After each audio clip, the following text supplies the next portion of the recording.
Hormuz बंद करने वाले ईरान के नौसेना कमांडर को मौत के घाट उतारा गया है। जंग के बीच इजराइल का ये बड़ा दावा है। नमस्कार, मैं हूं आपके साथ आयुषी गुप्ता।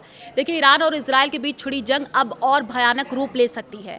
जो एक इजरायली अधिकारी ने बताया कि ईरान के विशिष्ट नौसैनिक बल के कमांडर जो है अलीरेजा तंगसिरी दक्षिणी ईरान में एक हमले में मारे गए हैं। ईरान के शक्तिशाली इस्लामिक रेवोल्यूशनरी गार्ड कोर के नौसैनिक विंग के प्रमुख तंगसिरी को मौत पोर्ट शहर बंदर अब्बास में हुए हमले में हुई। अधिकारी ने यह बताया है कि कमोडोर तंगसिरी हॉर्मुज स्ट्रेट को बंद करने की निगरानी के लिए जिम्मेदार थे।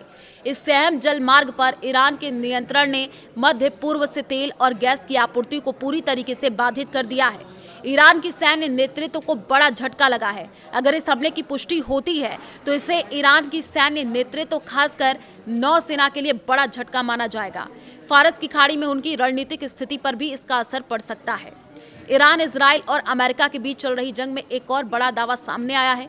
इजराइल ने दावा किया है कि उसने ईरान के एक वरिष्ठ नौसेना कमांडर को मार गिराया है, जो स्ट्रेट ऑफ हॉर्मुज को बंद करने या वहां ईरानी नौसेना की कार्रवाइयों से जुड़ा था।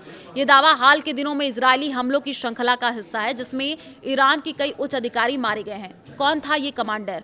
तो देखिए, ईरानी मीडिया रिपोर्ट्स के अनुसार मोसेब बख्तियारी या आप कहिए मुसेब बख्तिया IRGC navy Islamic revolutionary guard corps की नौसेना का एक सीनियर कमांडर बंदर अब्बास में हुए हमलों में मारा गया है। वो IRGC नेवी के फर्स्ट नेवल डिस्ट्रिक्ट बंदर अब्बास एरिया का कमांडर था, जिसे ब्रिगेडियर जनरल स्तर का माना जाता है।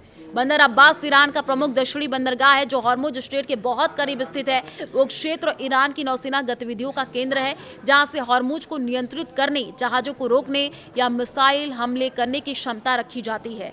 इजराइल या अमेरिका इजराइल संयुक्त कार्रवाइयों में बंदर अब्बास पर कई हमले रिपोर्ट हुए हैं, जिनमें ईरानी नौसेना के ठिकानों को निशाना बनाया गया।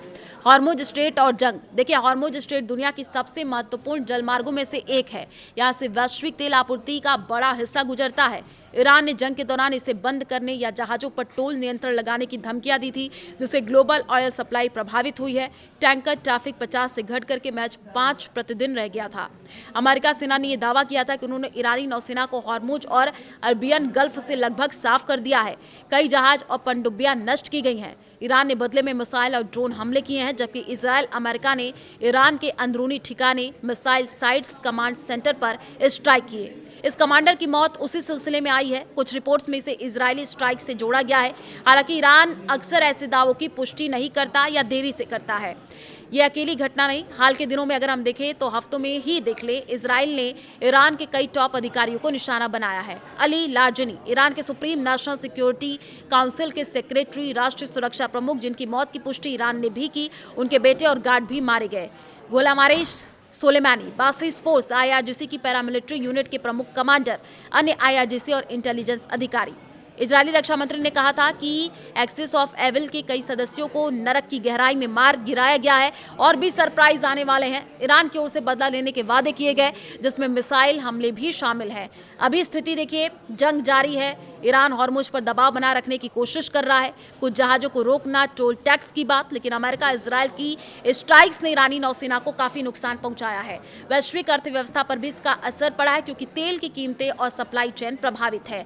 तो देखिए, युद्ध की खबरों की अगर हम बात कर ले तो कई तरीके से अब दावे भी किए जा रहे हैं। अब ये जो बड़ी अपडेट निकल करके सामने आई है, अब देखना होगा कि इसको लेकर के क्या पुष्टि होती है। ईरान के नौसेना कमांडर को फिलहाल मौत के घाट उतारा गया। जंग के बीच इजराइल ने ये एक बड़ा दावा किया है।